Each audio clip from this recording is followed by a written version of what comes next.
Áudio 2 da história da vida de George Miller. Continuação do capítulo 1. Ele manteve a contagem dos dias passados na prisão, fazendo uma marca na parede cada vez que a luz do sol matinal entrava pela janela da cela. Era 16 de janeiro. Ele ficou preso durante 24 dias. Pelo que sabia, talvez ficasse lá mais 24, ou até mesmo 224 dias. No meio da manhã, contudo, ouvi um som promissor. As chaves giraram na fechadura e a porta de sua cela se abriu. 2 policiais entraram e, com um puxão, colocaram George em pé. Seu pai veio tirá-lo daqui. Mas eu não diria que você está livre. Os policiais riram da própria piada e George gemeu.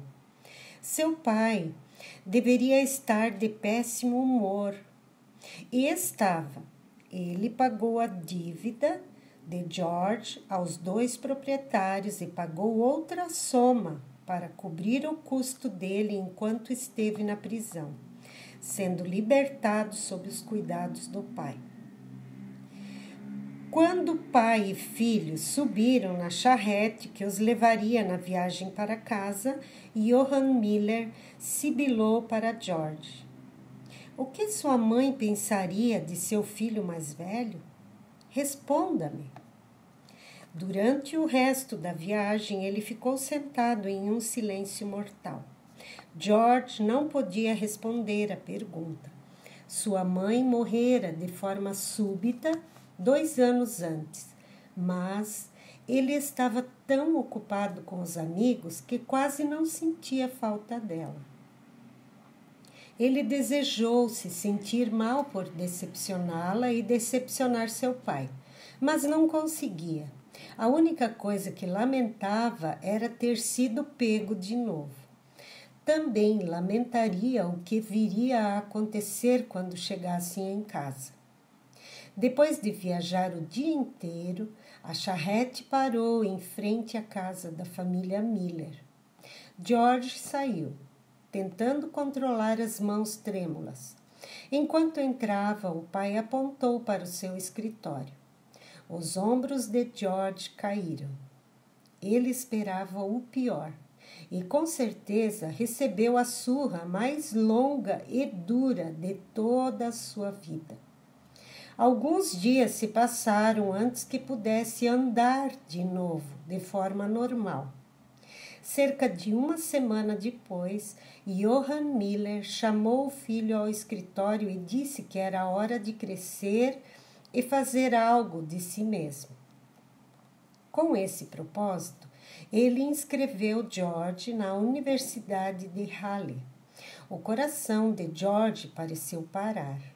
Era exatamente aonde ele sonhava ir. Mas o pai não havia terminado. Sim, George iria para Halle, uma das melhores universidades da Europa, para estudar os clássicos. Mas seu pai arrumou para ele um tutor enquanto estivesse lá.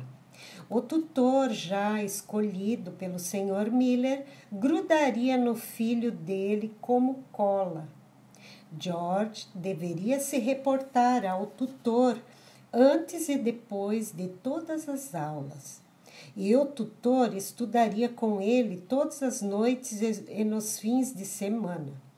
Também enviaria um relatório semanal para casa sobre o progresso do jovem. George mal podia acreditar. Um tutor?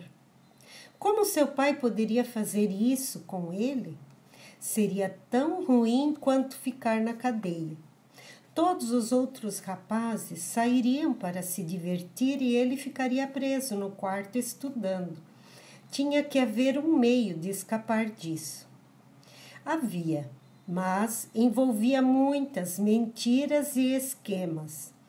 George decidiu ser impensável ir à Universidade de Halle com um tutor pessoal, então Sem o conhecimento do pai, fez uma viagem secreta até a cidade de Nordhausen, onde se inscreveu em uma escola pré-universitária menor.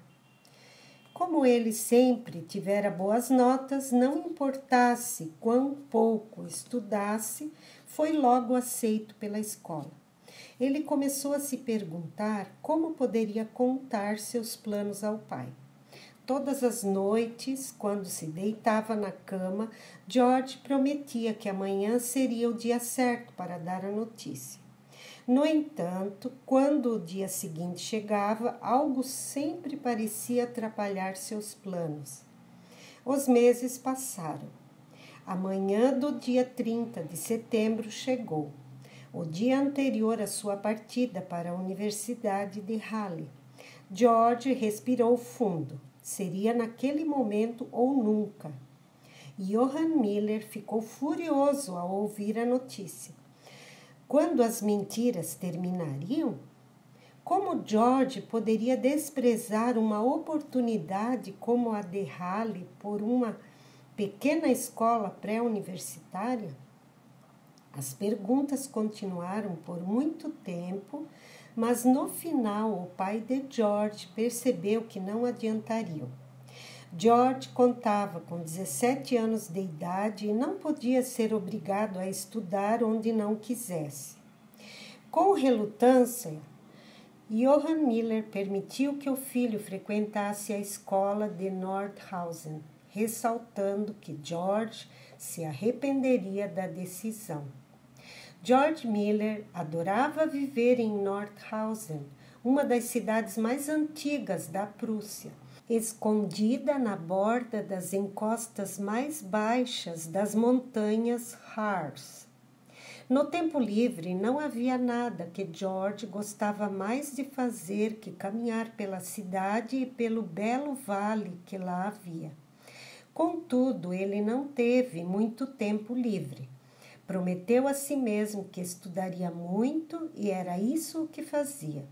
Na maioria dos dias, ele se levantava às 4 da manhã e realizava as tarefas escolares durante todo o dia até às 10 da noite, quando caía na cama esgotado.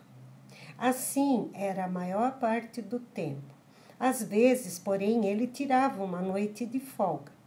Foi aí que George começou a ter problemas, pois frequentava os jogos e as festas de novo, duas atividades muito caras. Seu pai lhe dava um pequeno subsídio, mas George conseguia gastá-lo 10 vezes mais rápido do que o recebia. Na metade do primeiro ano, George estava desesperado por dinheiro. Ele devia para o dono da taverna, para o alfaiate com quem jogava cartas e para vários amigos. Tinha de criar um plano para obter dinheiro de forma rápida. Nesse momento, o subsídio que seu pai lhe dava chegou e lhe deu uma ideia maravilhosa que colocou em ação imediata. George fez um grande estardalhaço sobre o dinheiro que acabara de receber, certificando-se de que muitas pessoas na escola soubessem de sua chegada pelo correio. Então, entrou furtivamente no dormitório e escondeu o dinheiro no fundo falso de seu baú. Em seguida, pegou um martelo e esmagou a fechadura do baú, bem como a fechadura do estojo do violão. Pegou o casaco e foi dar um passeio. Ao longo da caminhada, praticou o que diria, e no momento em que voltou à escola, tudo estava ensaiado com perfeição. Ele entrou pela porta da frente, comentando sobre o clima agradável com alguns alunos enquanto tirava o casaco. Adentrou no quarto, olhou para o trinco quebrado da mala e gritou. Os outros jovens correram para ver o que havia acontecido. Meu dinheiro! Gritou George, divertindo-se muito. Meu dinheiro se foi. Alguém quebrou o meu baú e o roubou. Olhou para o rosto chocado dos amigos. O que vou fazer agora? Lamentou. Não se preocupe, George. Vamos dar um jeito, disse um amigo. Sim, vai ficar tudo bem, disse outro amigo, batendo no ombro do George de forma gentil. Eu me pergunto, quem faria tal coisa? Perguntou um terceiro amigo, mas qualquer tentativa de responder à pergunta foi perdida pela onda de simpatia causada pelo roubo. George sorriu para si mesmo. O plano estava indo melhor que o esperado. Nos dias seguintes, os amigos de George fizeram uma coleta de dinheiro para ele. E quando a entregaram, havia mais que o valor por ele perdido. As pessoas a quem ele devia dinheiro também foram gentis e estenderam o prazo dos empréstimos. Quando o plano seguiu seu curso, ele possuía mais que o dobro do dinheiro enviado pelo pai e não precisou pagar os credores de imediato. George felicitou-se por ser mais esperto que todos e não sentia a menor sombra de arrependimento pelo que fizera. Não havia nada para se arrepender. Tudo era um jogo para ele. Nos 2 anos que George passou na escola em Nordhausen, ninguém descobriu o que ele fizera, nem qualquer outra coisa desonesta que realizara. Ele cobriu bem as trilhas. Quando o tempo de George em Nordhausen acabou, Johann Miller o chamou para discutir seu futuro. O Sr. Miller anunciou o desejo de que George se tornasse um pastor luterano. A Igreja Luterana era a igreja oficial do estado da Prússia. Os pastores luteranos eram bem pagos e respeitados. Quando George soube que seu pai estava preparado para pagar para ele frequentar a Universidade de Halle, a fim de obter seu diploma, rapidamente concordou em se inscrever. Desta vez não haveria nenhum tutor particular. George Miller não poderia estar mais feliz, afinal, ia para a Universidade de Halle. Também estava a caminho de se tornar pastor luterano, alguém de alto nível na sociedade prussiana. Deus sabe que tipo de golpes, entre aspas, ele poderia dar em uma congregação repleta de pessoas gentis e crédulas.